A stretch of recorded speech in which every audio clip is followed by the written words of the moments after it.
Tech Talk with Matthew Dickerson. Matthew Dickerson. Tech Talk. Sit back and relax. It's time to talk technology.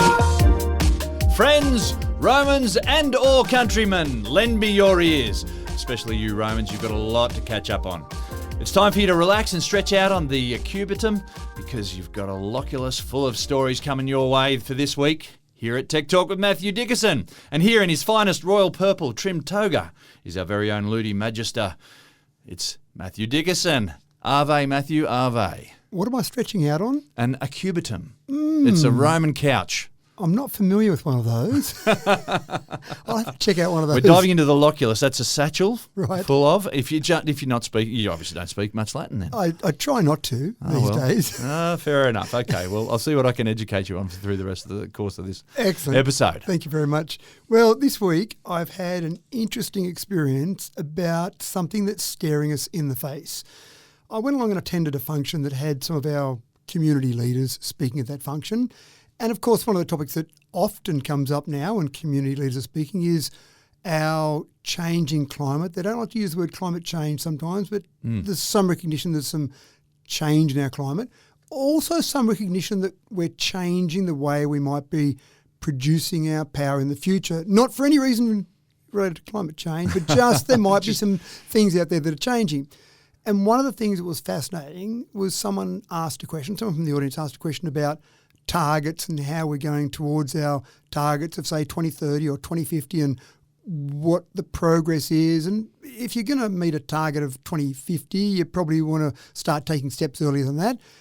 And the answer that we got back was interesting but scary. The answer was, well, there's no targets until 2050, so we don't need to worry about it for the moment. So that was the first one that... Right, so you worry about it 2049 in about June. I think so. I think that's the idea. So superannuation, don't worry about your superannuation until the day before you need to draw your superannuation. Don't worry about putting it in early, for example. So don't worry about it for 2050, but... Sorry, what was the average age of the audience, can I say? Because was that a factor perhaps? Don't worry about it because you'll be dead by then. Well, maybe that was it. I didn't actually think about that, but maybe that was it. But the second part was the one that absolutely fascinated me. The solution to the problems that are in our climate, we don't have to worry about at the moment because there's some people out there in the technology field and some scientists, etc. They're pretty clever. You know what? They'll come up with a way to solve the problem. Sorry, they'll come up with a way in terms of future tense as opposed to present tense? And I so wanted to put my hand up and say, you're absolutely spot on. And it's called wind turbines. It's called solar panels. It's called electric vehicles. We've got the solution staring us in the face. But apparently at some point in time there'll be another solution that scientists will come up with that then this particular leader will accept as this is now the solution to solve the problem. Forget about the solutions that we've got already to solve the problem. So it's a bit scary. It's like searching for a cure for COVID and people saying, we've got this vaccine that's... That's right. I want a cure. Okay. It seems like we've got the solution kind of under control if we take action about it. But it is a bit scary, isn't it? That denial process.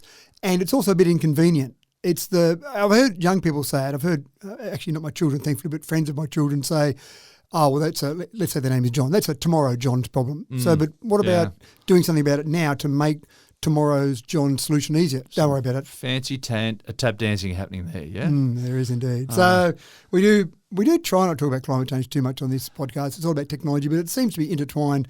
But it does still seem like we've got some way to go. Technology is guided towards a more positive future, right? So building a positive future, and I think it's probably linked a little bit, would you say? I would say so, but I don't want to scare people off by saying the scary term climate change, and then everyone turns off.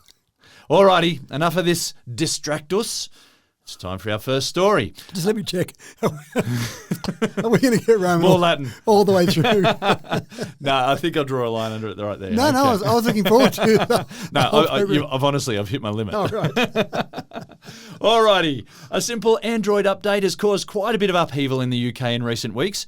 The unassuming software update has seen a number of accidental emergency calls around the nation spike in a big way. Matt, a simple glitch made more complicated when people hastily hung up on the emergency operators at the other end. Let me just tell you a scary story first before we talk about this. My wife and I were sitting at home one day, innocently just doing some work or whatever it might have been on a weekend, and we had a knock at the door. I opened the door to see two people dressed in blue. Now, I'm a fairly law-abiding citizen, so I didn't expect them to be here to arrest me. And I kind of wondered why they might be knocking on my door. And, of course, you start to think of your kids. Bad news. Yeah, that's right. What's wrong, sir? Have you got a daughter named Georgina? Yes, we have. And your heart skipped a few more beats. Well, we received a 000 call from her, and we can't contact her. And so, again, by this time you can imagine. That's even worse. Panicked parents. So we're trying to ring her immediately, ring some of her friends. Finally got hold of her, and it just turns out she'd been out at the races for the afternoon. She'd taken her small handbag that she put her phone in, and the phone had been resting against a certain part of a handbag that had caused a 000 call to be made. Now, she was just having a good time with a handbag, not knowing that a handbag had made this call. And, of course, when they tried to ring, it was too noisy. They couldn't get hold of her, etc. So we calmed down when we finally realised it was all okay. But we found that interesting in the process they went through to try and find her. And that's exactly what's happening here. Android phones have had an update where it used to be the case that you could just hold down one button and make a 000 call. And in this case, the story was about the UK 999 call. But they've changed the software now. So exactly that. If you've got it in a pocket that might be too tight, or a handbag, or just resting in the wrong spot, they're getting these calls coming through. But the real issue is that when the call goes through, the person who realises they've made the call hangs up, because that'd be my first reaction. Oh, yeah, absolutely. I'm embarrassed. Yeah, I'm so embarrassed by this. That's right. And I don't want to occupy these people whose time is very valuable. Exactly right. So they're hanging up. But they said the 999 call operators in this case are very diligent. So that could have been someone in an emergency. Yeah. Maybe it was a distress call because they've been kidnapped, or they've only just managed to make it. They've got protocols that say you've got to try and chase this up a bit. That's right. And for every accidental call like that, they're taking about 20 to 30 minutes to actually find out whether it's legitimate or not. And obviously, and every now and again, one is. So for everyone that they can just call back and say, hey, did you mean to call this? That's right. They go, no, I'm sorry, really sorry. There's got to be some that drag on for 40, 50 hour. Yeah, exactly right. Yeah. So they said at the moment, and a lot of this is put down in this Android update, 20% of all 999 calls in the UK are accidental. And that's not the prank calls. I still can't believe people make prank calls, but that doesn't include the prank call. So 20%. Right. So that means you've essentially got to have a lot of extra staff on to be able to take those calls for the accidental calls that come through. So that's interesting. But what they've said, the message they're putting out from this, and this would be the same across the world, whether you're in America with 911 or Australia with 000, wherever it might be, if you do make an accidental call, talk to the operator. Yeah. You're not going to get in trouble. Yeah. You're going to say, oh, I'm sorry, I've held that button down too long, I was trying to turn my phone off, whatever it might be. Really sorry, accidental. Are you sure you're okay, sir? You're not just saying this because you got someone with a gun at your head. No, it really is accidental. It's okay. So if they're satisfied it is accidental, then that's fine. It's all done. So you don't have to worry about wasting their time. So what was behind the update then? What was the update function? What were people doing wrong to accidentally call 999? Well, it used to be, you used to, in the old Android update or old Android software, you couldn't hold down the power button in a certain way to make a 000 call. Right. Whereas now they've updated it to be a bit more like iPhones, where you can just hold it down to make a 000 call. Okay. So it was a change in that, probably to match the iPhone. Right. But essentially it was just to make it easier to call emergency services. And it is easier to call emergency services, which means people are sometimes doing it accidentally. Wow. So, and it's actually hard for people that want to turn off their phone, like an iPhone. For a long time, you've had to hit the volume up, volume down power button to turn off your phone. Most people hit the power button, that just locks the screen, hold the power button down. Well, it doesn't actually turn the phone off. That's how you can make an emergency call. So yeah, wow. Yeah, so it's interesting. Anyway, so if you do make an accidental call, stay on the line, talk to them. Just have a chat. Take 10 seconds out of your day just to say it was a mistake. I'm an idiot. I'm really sorry.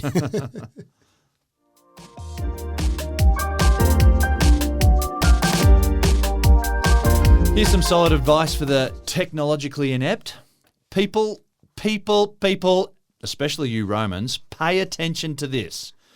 Predictable passwords are the first gift to the bad guys. The problem is that you don't think that you're important enough to warrant hacking. And that attitude is their second gift. Tell them that. Tell them all about predictable passwords. 13% of people still use 1, 2, 3, 4, 5, 6 or password, because no one would think of the word password as your password, surely that would be, I've tricked them now. Well, I've they got think 'em. this site doesn't really matter, so Correct. I'm just going to use a dodgy password. Now, some people are learning, some people are listening to Tech Talk and they're learning, don't use those passwords.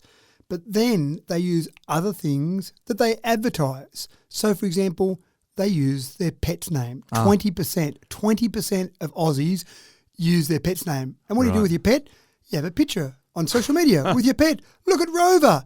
Look at Fluffy. And of course, then someone says, gee, I'll try Fluffy as a password. Surprise, surprise. 20% of the time it works. And then derivatives, Fluffy 01, Fluffy 02. And once you've got something to start with, you've got some simple little programs that'll run through various derivatives, uppercase, lowercase, et cetera, et cetera.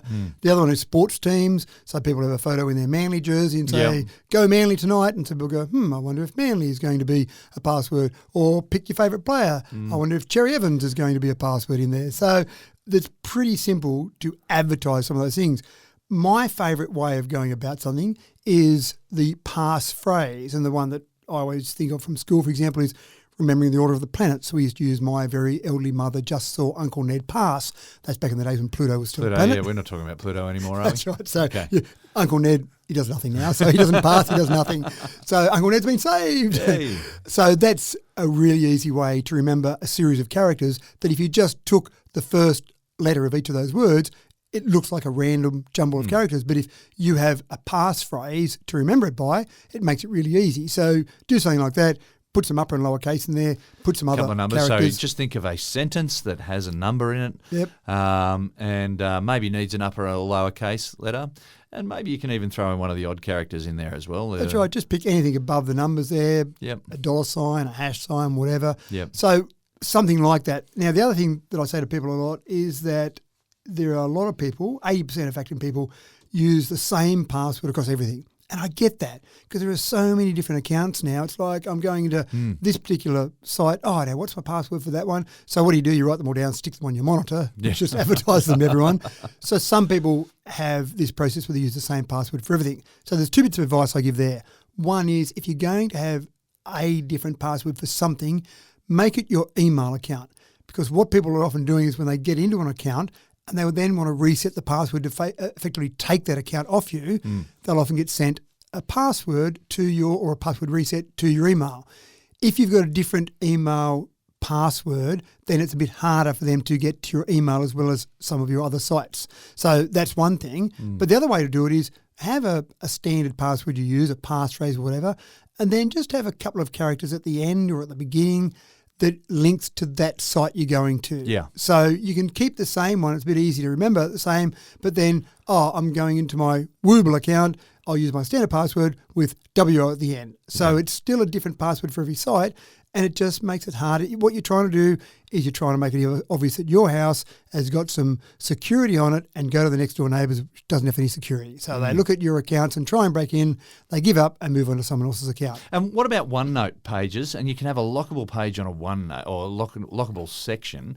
You could have a decent password on that perhaps, I wonder, and then store passwords on that or not? Yeah, certainly. And there are specific password programs where you basically have one ridiculously difficult password to get into that program, and then in that program you've got all your passwords for all your different sites. So if you've got some way of doing that as well, just make sure that first one, whatever your it's a good first, password. That's right, it's a good password, and it's a good site that you've got a lot of faith and trust in that's not going to be attacked or hacked. So it is complicated, and it's a scary world out there, but still already this year, calendar year, we've lost $194 million through scams and hacking, and that's mainly attributable to weak passwords. Well, I also wonder, how much of that can be tracked to stolen identities as well, where people set up a new credit card or whatever under someone else's details. Yeah, it happens without a doubt, and probably they're the more sophisticated hackers, if I can call them that, while still being insulting to them in some way, but they're the ones that certainly have got a bigger picture to play. A lot of the hackers want to use your account to send some information or maybe just steal some information. But when they want to start taking your identity, that's when they're taking out home loans in your name and pocketing hundreds of thousands of dollars. And then you've got to start paying off that home loan. Thanks very much. Goodness me.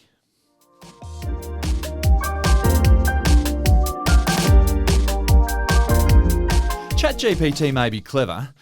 It'll whip up a 3-volume saga to rival the works of Tolkien, and it'll do it in 3 minutes if you ask nicely. It'll blurt out a comprehensive recount of the Punic Wars or run off a 2,000-word explanation on the role of plasmodesmata and plant cell biology, and it'll do it before you finish making a cup of tea. But get this, folks. Matt, you ready? Knock, knock.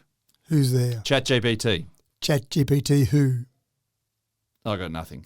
And that's just like ChatGPT when it comes to writing jokes. Matt, apparently ChatGPT has no sense of humour. But it can convert things to Latin for you. Okay. Yeah. Apparently. I'm in. So my favourite joke is the horse walked into a bar and the barman says, "Why the long face?" Oh, I love this. The problem here is that you want to start analysing jokes, and that becomes a bit tedious. So take my favourite joke there, the "Why the long face" barman joke. That's relying on a few things. First, as soon as you say something walked into a bar, a man, an Irishman, a horse, an animal, whatever. Yeah, my brain's tuning for a joke. Correct. So Yeah? that's Same with knock knock, right? Exactly right. Step one with a human is I'm into joke listening mode. Fantastic. The second part of that joke is there's a stereotype of a barman who always wants to hear your problem. So why the long face is obviously that thing, mate, you don't look very happy. What's going wrong with your life? So that's all implied just with that one short sentence. The third part is you need to be familiar with the fact that long face refers to someone that's looking sad. They're a bit down about life. And, of course, the fourth thing is assuming you know something about the biology of a horse, which has a fair distance between the ears and the nose. So you've got all those bits put together and then, well, why is it even funny? And that's the really interesting part about analysing jokes. In that particular case, it's that confusion between the long face meaning a long horse's face and the long face meaning sad. So there's a bit of ambiguity in there. And when you start to think about jokes, ambiguity, puns, homonyms, they're some of the common things that you have in jokes. So some researchers, I love researchers, the things they come up with. It's not the answer that wins the Nobel Prize. It's coming up with a question. Yeah. So researchers asked ChatGPT to tell a joke 1,008 times in a row. Why 1,008? Who knows? I have no idea, but that was the number they picked. And what they found was that 90% of the time, all ChatGPT did was produce a variation of one of 25 standard joke setups. It might have changed the players in the joke, but essentially that's all it did. And most of them were what I would call dad jokes. Okay. They were those poor puns or those homonyms. They weren't really clever or creative jokes. And the other thing that's really interesting is about, I think stand-up comedians do it well. You don't see many stand-up comedians that stand there and tell a joke with a punchline or tell a knock-knock joke. Sometimes I might throw in that as part of it, but they don't really do a lot of that. What they tend to do is more that observational, relatable type humour.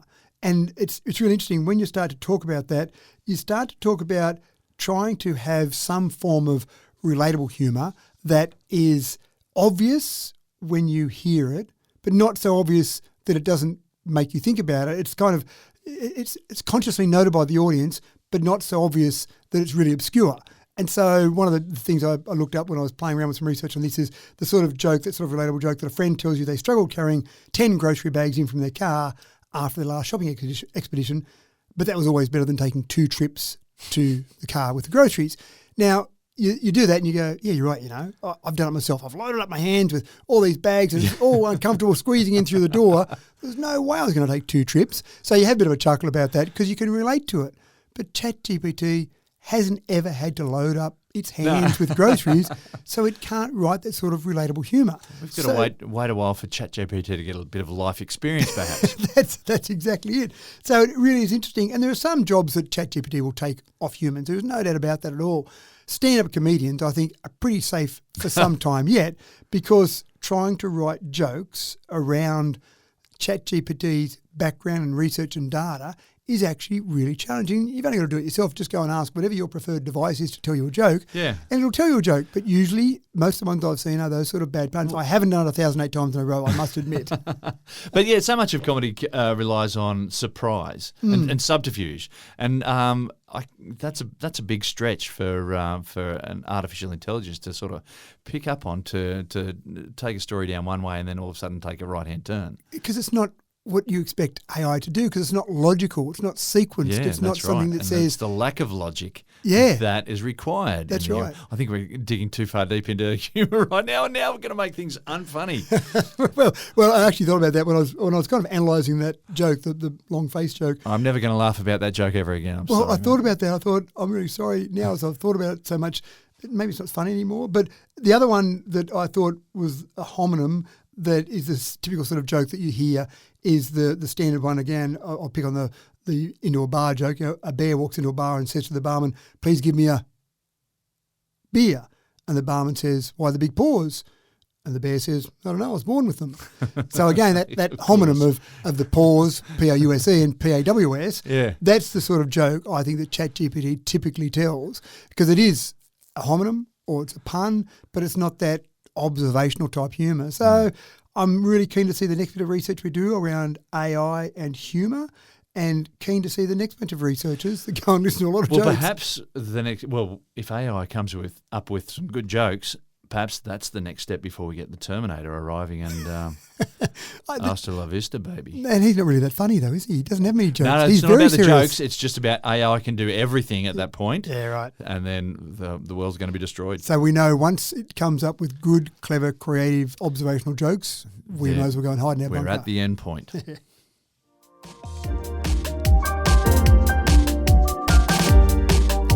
Now, a logo is a significant piece of property for any company, large or small. They're protected by trademark laws, and rightfully so. You'd surely agree. But is it okay for a company to own all images of an object to the exclusion of all other companies? The Swiss Fruit Union stumbled into an alligator-infested swamp when they decided to use an apple for their logo. An apple of all things. Matt, it's a logical and reasonable choice for a fruit co-op, wouldn't you say? They've only been around for 111 years, so it's a bit rude really to start saying you can't use a logo. Now, it is a newish logo, but they've had it for a while. But it is one of those things, isn't it? Apple does... But does Apple own all apples? They would like to think so, yes. Yes, is the answer that their lawyers would give you. But they've done this before. They seem to get a bit antsy, Apple, the company, not Apple, the fruit. They seem to get a bit antsy about anyone doing anything that they think they can go and sue them for. And there are many stories around where they've taken on some small little operator who started up some business and for some area they think it might just touch somewhere on Apple's IP or one of their patents or their trademark or their brand, so they go on whack him with some lawsuits. And of course, a small operator gets a bit scared when Apple and their team of lawyers knock on their door and say, stop doing this, and most people just say, okay. But this is the Apple or the Fruit Union. So they're not just a little two-bit company. They're not someone who just says, okay, I'll get scared by your lawyers. They've said, no, damn it. We've got a logo and it's got that's right, it's got an apple in our logo. And we don't have a problem with that because we deal with fruit. So this has been going on since about 2017. And it's quite a different looking logo as well. You would say, obviously, yes. It's not like it's a copy of the Apple logo with a slight change or something. It is quite different. And I think sometimes there are some absolute Apple fans out there, some people who love Apple, but even for some of those, sometimes they say, you know what, sometimes Apple's a bit of a bully.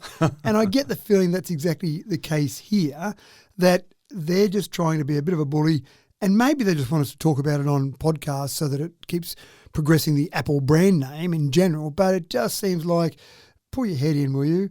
And there's 8,000 farmers out there that this Swiss group represents. Surely it's not too bad to let them have their apple on their fruit branding, and you go and have your apple on your branding of technology. They don't seem like they're really competing against each other. Well, perhaps you got something there. Perhaps they make a bit of a stink about it just to raise it to the public eye, and then they back off and go, oh, look, we're backing off. Aren't we nice people? Maybe that's the strategy. Wait, watch this space, folks, and see what happens.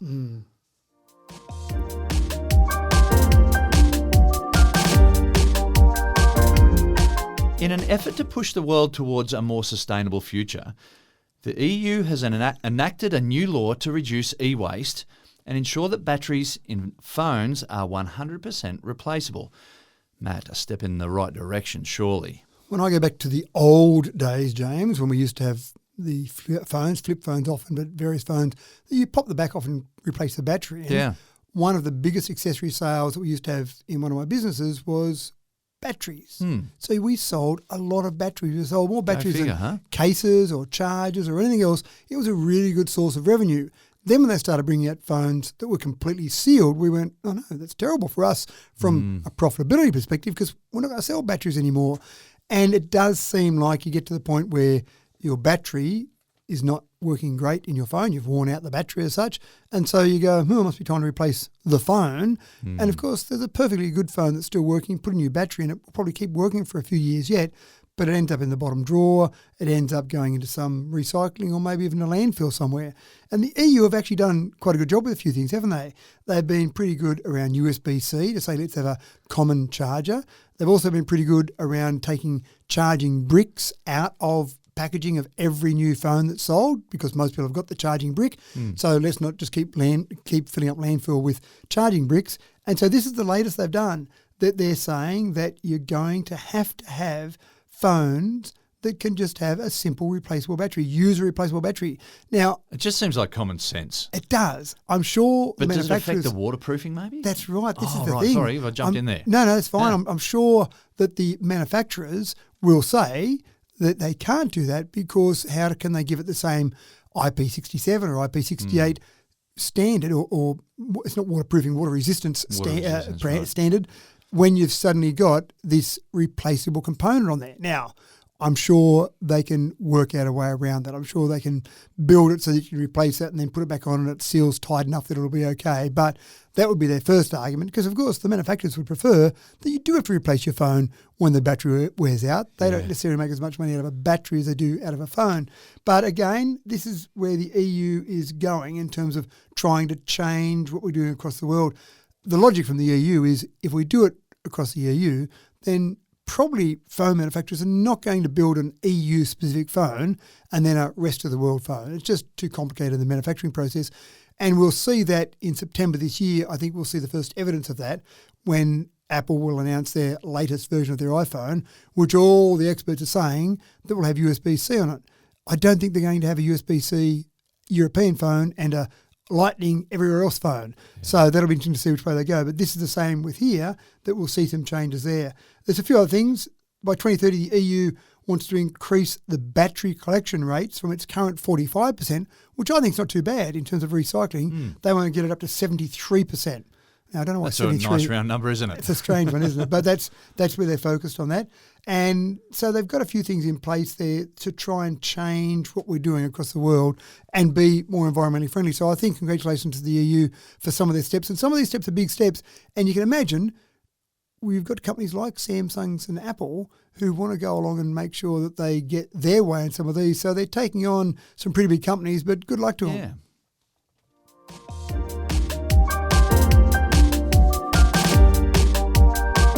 Come a long way in terms of public health since the 1980s when the removal of lead from petrol kicked in. Here are two interesting facts for you. The last time you could buy lead petrol here in Australia was as late as the 31st of December 2001. Now that surprised me. And you can still buy leaded petrol in 6 countries around the world, and they're mostly in the Middle East, but surprise, surprise, also in North Korea. Now, losing lead out of petrol has cleaned up the air markedly, and people are better off as a result. But we're still pumping out carbon monoxide, various toxic hydrocarbons, and large particulates with every car trip running on an internal combustion engine. So imagine the improvement in public health when we're finally all 100% EV. Matt, is that going to happen? One of the interesting arguments I have with friends of mine sometimes around various ways we produce power and various ways we propel cars is the climate change argument is there, but then I finally think I get somewhere in the argument when I talk about pollution. In other words, would you rather have a coal-fired power station next door to you spewing out pollution or some wind turbines? And of course people go, well, yeah, I might like the look of wind turbines, but surely it's got to be better. And same with cars. Would you rather be sucking on the end of a tailpipe when you're out walking the streets or sucking on the end of a car that goes and drives on batteries? So it seems pretty obvious, doesn't it? Oh, look, I used to walk up Parramatta Road a bit while I was living in Sydney in the mid-90s. And, it would sting your nostrils after a while and you'd have a bit of a headache. You'd just feel doughy. Yeah. Parramatta Road being a pretty busy sort of stretch of road. But this is when leaded petrol is well and truly on its way out. So it wasn't just lead that I was absorbing. Yeah. You're probably sucking a bit of lead and a bit of carbon monoxide and everything else. But it is, I actually notice it because we live in a regional area. I notice when I go to somewhere like a Sydney or even overseas, if I go to an LA or a Beijing, I actually do notice the first couple of days, I actually feel short of breath. Yeah. So we often talk about EVs from a climate change perspective, but the American Lung Association has done some research on what the pollution is doing from a health perspective. And I thought this is fantastic. Thank you, American Lung Association. It's another angle, and this is absolutely fantastic. So they've done a calculation, and they said if you could just flick a switch. Now, this isn't going to happen, but it was done to demonstrate why we should be heading down this path. They said if you flicked a switch today and you said, that's it, I'm going to change all cars to EVs, I'm going to change all power production to non-fossil fuel power production, so it might be nuclear, wind, solar, etc. And if you did that immediately in one hit, jump to the year 2050, what have you done? What change have you made in society by doing that today over the next 27 years? And they said from a health perspective only, nothing to do with climate change, just from what's in the air, you would save 89,000 lives and $1 trillion in health costs alone. Yeah, right. It's fairly significant, isn't it? Now, obviously, we're not going, you can't flick a switch and say everything changed tomorrow to be suddenly EVs and all green power being produced.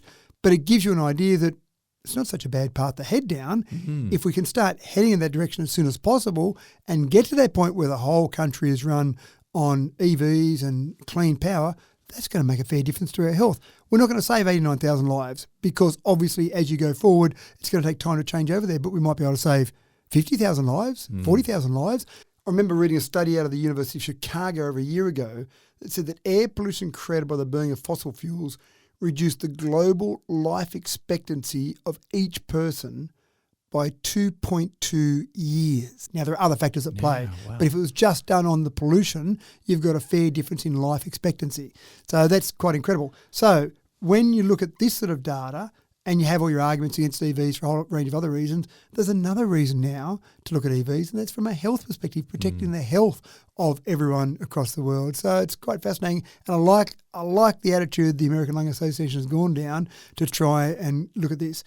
I'm sure they're still working on people with smokes and vapes, but that's a couple other issues there. But at least with this, you can... A saving of $1 trillion is a substantial thing, a bit of lunch money for everyone, a bit of extra lunch money. And one of the things that often is talked about with our, I like to call it the new economy, is as we move over to this whole new way of producing power, this whole new way of powering our nation, then people often talk about the cost of that. But then you look at this and you say, well, maybe we should flip that around. Maybe we could save money by electrifying everything rather than actually the cost of it. And there's a health cost, which I must admit I don't think about when I talk about climate change and talk about the change we should be having. I don't start to say, but what about the health costs? I'm thinking of a whole range of other issues, but it's a really good point they've made. We used to talk about a lot more. I remember in the late 80s, early 90s, we used to talk about smog and photochemical smog in particular. Right. The big, thick stuff that looks really smoky. We don't talk about it so much anymore because the air has cleaned up a bit there, but we've still got a way to go. And there's new standards, obviously, with cars. They've got catalytic converters. Yeah, as you said, they've had lead taken out of them. So a whole range of changes there. So it's better, but it's still not as good as it could be.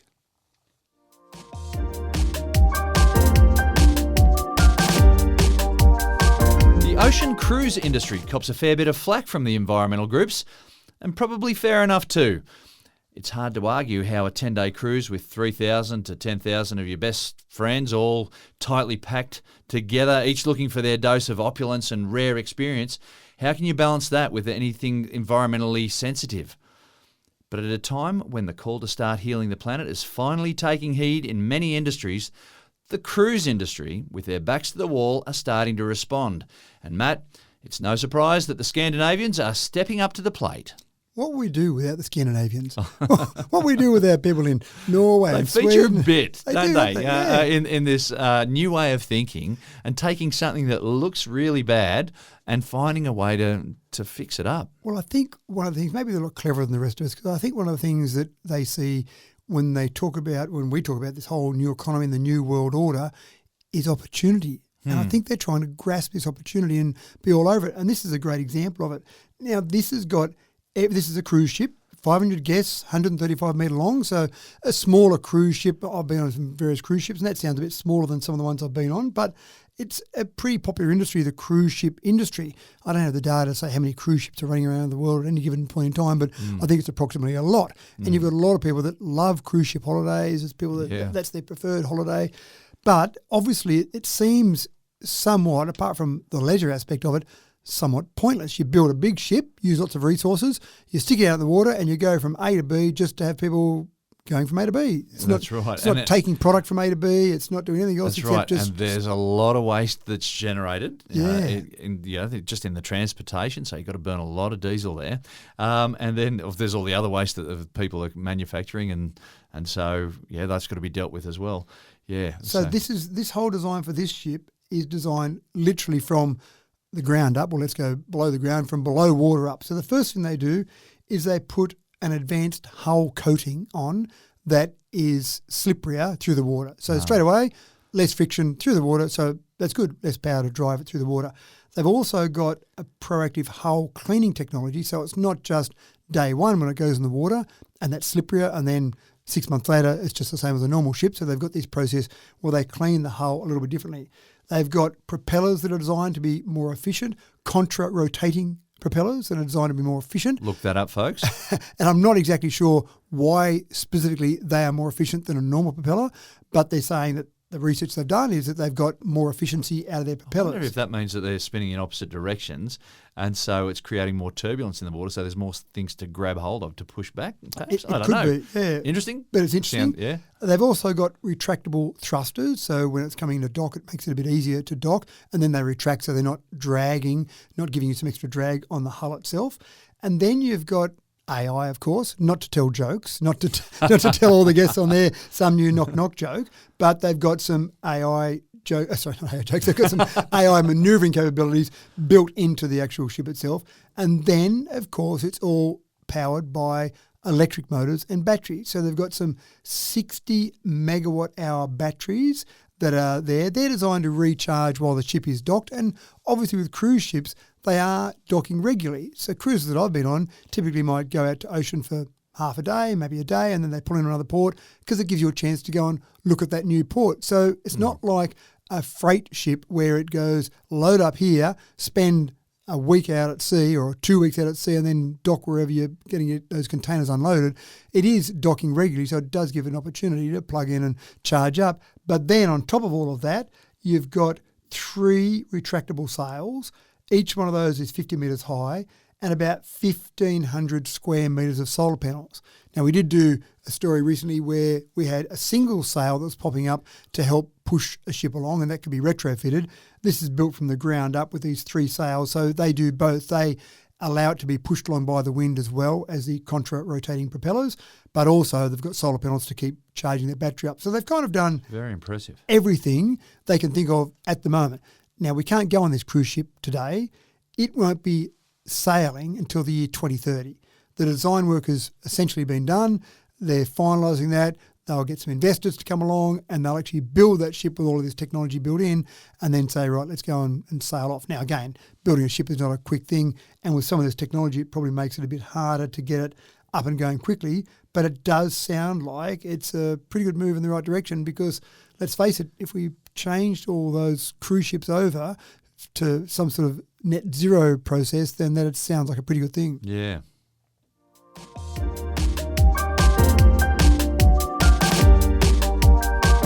Are you familiar with chasing cars?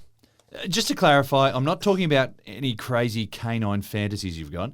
This is about our very own car review platform right here in Australia, one that prospective car buyers might draw on to help make the best choice for themselves. There's a pretty big need for this service, as you might imagine, with a very broad market to scan and the advice needs to come at a very personal level, of course. It's not an easy task, sharing well-considered, unbiased advice on car buying. So, Matt, how is Chasing Cars streamlining their service today? If you are looking for a new car, this is a free plug for them. Just go and Google Chasing Cars and have a look at it. And it's really well done. Normally, if you're looking for a new car, and there are so many choices, even though we only sell 1 million cars a year in Australia, there's still a lot of choices in the Australian market. So people go along and they Google SUV or a sedan and they look at the various options. But the problem is that you look at the options on one manufacturer's site and they present the information to you in some way, some form. It's being sold to you. It's being so sold to you. bias That's there, right. And then you go and look at another site, but the information is presented differently. So trying to get a really good comparison is difficult. The one manufacturer might say, compare these various vehicles that you might be looking at from the one manufacturer. But when you're trying to compare different brands, it's pretty hard. So some Australian entrepreneurs have come up with the idea of saying, well, let's give it the ChatGPT treatment. So they've got Chasing Cars GPT. They're using the engine, if you like, of ChatGPT, but they're taking all this information and they're saying, just type in what you're after. So as an example, I'm after a small SUV. What are my options out there? And it will give you a summary of some of the options. But then it will say, what are you looking for in particular? Are you looking for the space that you can store things, or fuel economy, or number of seats, or what are you looking for? So then you narrow it down. And so then you start to get to the point where you say, I'm after an SUV that I can carry so many litres in, or it's got so many litres of space, and that can sit 7 people comfortably.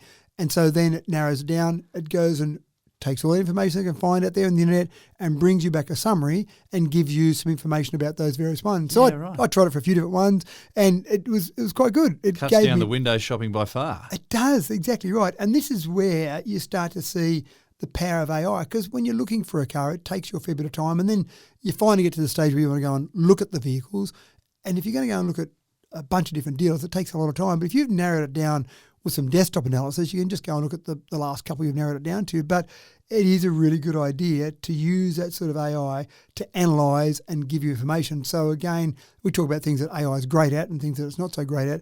This sort of analysis, dragging information together, giving it to you in an easy-to-read format is exactly its strength. Well, one of the things I found very frustrating when we were looking to buy our last car, or the car before the last one, I should say, was that you go into a dealer and you'd have some specifics that you wanted to work with, and they didn't quite have what you had, so they then went into action to try and sell me something that I really didn't want. Was almost what I needed, but not what I wanted. And so this is a way of cutting that out, yeah? It cuts that out. And you can also ask for other things. You could say, give me the sales numbers. So you might think the cup holders. Cup holders. Absolutely, absolutely. I didn't try cup holders, but I have total confidence that you could say, I'm after an SUV and I want them ranked with the number of cup holders in each one. But that's the sort of thing you could ask for, because trying to find that on the brochures from all the different manufacturers, it's way down the bottom of the list somewhere. Most people don't realise the importance of the cup holders, as you do. When you've got kids. Exactly right. Yeah. And when you drink a lot of alcohol when you're driving. I'm joking. James doesn't do that.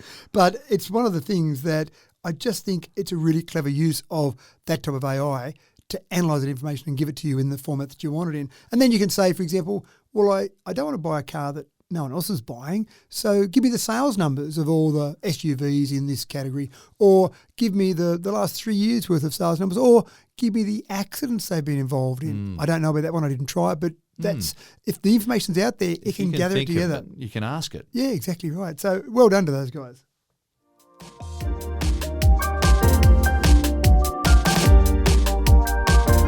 Ever wish you could just cut ties and go completely off the grid? Well, quite a few New South Welshmen are wishing they could, given the current situation. Being connected to our state's electricity grid comes with quite a cost today. Well, in a land far, far away from the home of the hippie movement in the 1960s, alternative communal living is making a comeback in California. I'll say that again. California is what I meant to say. A solar-powered microgrid community has kicked off, and affordable, consistent power is their bag. Matt, we've talked about the potential for this here in Australia before. How are they faring in Shadow Mountain, California? I love it. I want to move to Shadow Mountain. I don't really want to move to America, but I want to move to Shadow Mountain. Just wondering how much solar power they're generating there in Shadow Mountain. It's maybe poorly named. Maybe Aussies are really good at naming things. Obvious, I always use the example of Shark Bay. We're in a bay. There's some sharks. What could we possibly call this place? How about Shark Bay? Shadow Mountain presumably has got some shadowing, but maybe that means there's some sun on the other side of Shadow Mountain. Maybe they're on the sunny side of Shadow Mountain. But at this stage, they've got 43 all-electric, solar-powered smart homes connected together. The plan is by next year they'll have 219 homes connected together, including a 2.3 megawatt-hour community battery that'll be installed as part of that. That's awesome. And I get excited by this, but I don't quite understand how you would do it in a retrofit environment. This is a whole new environment, so that makes it a bit easier. So purpose-built. Purpose-built. So essentially what happens is everyone that joins into this community, into Shadow Mountain, the first thing they do is they've got to sign up to the smart grid as part of what they're doing. So they have some solar panels put in their home. Great. 100% of homes in there will have solar panels. That's fantastic. Each one will have their own battery in their actual home. Sometimes not too big. For example, one example I looked at there seemed like most of the homes have got a 13 kilowatt hour battery. And then they'll be connected to other homes, which sounds a bit stalkerish, a bit funny. No, it sounds communal. And for a bunch of ex-hippies to design this, I reckon it sounds just like, par for the course. Who says they're ex-hippies? They could still be hippies. Well, yeah, fair enough. Has hippies got a timeline on it? Does it have to be back in the 60s? Well, I'm just imagining a bunch of people who now dress a lot more neatly and, but got nice haircuts and stuff like that too. And they've got a lovely band around their ponytail. But an idea for technology. Yeah, exactly. So you then connect these homes together, and the community battery is an important part of it. And then what happens is it all comes down to the communal use. So when you've got solar panels on your home, and then you might put a battery on your home, well, it's relying on just what you can produce and just what you use. But when you connect 43 or 219 homes together and add a community battery in, what you do is effectively you're using your solar panels to charge your battery while you're not using it. If you're using it, you're using your own power. But if you're using more than you can produce or more that's in your battery, for example, you tap into the community battery. When you're not there and you're producing too much power, then you're obviously feeding it back into the community battery. So the idea is at no point in time do you need to go to the external grid. Now, it is still connected to the external grid, so there's still a connection there, but the connection logically would be to the community battery rather than have 43 or 209 individual connections, because you pay a connection fee just on a per day charge to be connected to the grid. So you do all of this. So in that whole group of houses, there's probably going to be someone on holiday sometime. So they're producing lots of electricity through their solar panels. Normally that'd be going nowhere because they're not home, they're not able to use it, but it's going back into the community battery. So you can use some of that power. So it sounds like a really good idea. And it just sounds like the far right are going to throw up their arms about socialist behaviours and invade this place and bomb it to the ground. Well, possibly. Hopefully not. Well, and one of the things, when I looked at one in particular example with one of the people in here, they built it. They haven't actually gone for lots of smart devices in their home. They haven't hooked up Alexa to turn the lights on and off and all sorts of things, because that's what people think of when they think of smart homes. It's really a smart home in relation to their power and the way they share and use their power. So all that's good. Now, you still have meters on your home, because if you're a really heavy user, you've got lots of kids at home, or you run or you work from home, for example, you're using more power. It's still fair and reasonable that you pay for some of that electricity. If you're drawing more from the community battery than you're putting into it, then you'll still pay. But this example of one particular couple, they said they got their first bill after 2 months in this community. It was $30. That's not too bad. It's a couple. I don't know how heavy on power they are, but because you've got this whole area there trying to work within itself to produce and use the power, you're probably going to get lots of examples. There might be some people who are always at work all day. So they're not at home. They're producing all this power going into the grid. As I said, people on holidays, you might get other people who work from home, so they're using a bit more. So you're really just sharing this whole community existence. I think it's a great idea. It is. Now, there's a little bit about this in Australia. There's a few communities that are looking at this. There's a community battery we've talked about before down near Canberra. So there's some little bits and pieces there, but I think a lot of what I've seen so far in Australia has been trying to retrofit, which sounds a whole lot harder than building it from the ground up. I think there's still capability to do that, but once we see a few new communities being built like that, I think that some people will say, oh, how we go about retrofitting ours. Yeah, and probably finding somewhere for the community battery as well. Can I just drop that in your backyard? No, put it in your backyard. So that's another potential problem. You might need to find some public land in a community area, common space to put it in. Okay, folks, it's time to pack 'em, rack 'em and stack 'em. That's it for another episode. Thanks for another cracking tech talk, Matt. You got any Latin to finish off with us, please? No Latin, but I'm off to have a chat with my neighbours about going in together for one of those big batteries. I think if they're not fully into it, maybe I'll try burning a little incense, maybe crank up some sitar music, see if that'll bring them around. And offer them, what's the Latin couch? The Acubitum. That's right, offer them that. That will get them over the line. I hope my pronunciation's right for any ancient Romans out there. Thanks for finding us once again, folks. We're so glad that you've joined us again for another Tech Talk with Matthew Dickerson. It's our pleasure to bring you all the latest news of the future week after week. I'm James Eddy, and all things being equal, we'll be back with another episode in 1 week's time for you, your family, your friends, your co-workers, and any casual associates that you mention to our little cosy podcast too. Thanks for tuning in. Peace out, dudes.